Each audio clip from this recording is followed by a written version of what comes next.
Hello प्यारे बच्चों, आज हम समझेंगे क्या होता है जब किसी स्त्री में अन्न का निषेचन नहीं होता है।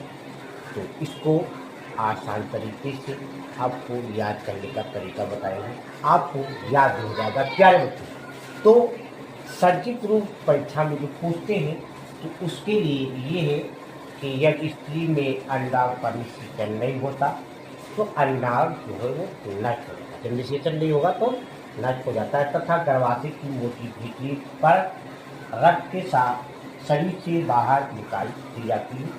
इस प्रक्रिया को मासिक धर्म या ऋतुस्राव भी कहते हैं।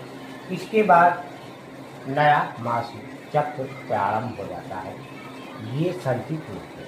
अब इसको थोड़ा हम अच्छा करके समझेंगे कि जब किसी स्त्री में अंड का निषेचन नहीं होता तब निम्नलिखित घटनाएं होती हैं। इस तरह से नंबर डाल के भी लिख सकते हैं। जैसे पहला कि अंडाशय नष्ट हो जाता है। जब निषेचन नहीं हो तो अंडाशय नष्ट हो जाता है और हार्मोन निकलते हैं। तो स्त्रियों में जो होते हैं मादा में एस्ट्रोजन और प्रोजेस्टेरॉन हार्मोन का स्तर जो है वो कम हो जाता है जब निषेचन और फर्टिलाइजेशन नहीं होता है। चौथा है तीसरा है कि गर्भाशय की जो भीतरी परत होती है जिसको बोलते हैं एंडोमेट्रियम, ये टूटने लगती है। और चौथा नंबर बना के लिखेंगे कि यह परत तथा ये जो एंडोमेट्रियम में टूटती है तो ये परत रक्त का ऊतकों के साथ यौन मार्ग से बाहर निकल जाती है।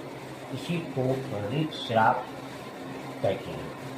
पांचवा है कि इसके पश्चात एक नया मासिक चक्र शुरू हो जाता है तथा अगला जो अंडाशय ओवम होता है वो परिपक्व हो जाता है। तो ये घटनाएं होती है जब स्त्री में अंड का निषेचन नहीं होता है। वीडियो अच्छा लगा लाइक सब्सक्राइब करते हैं।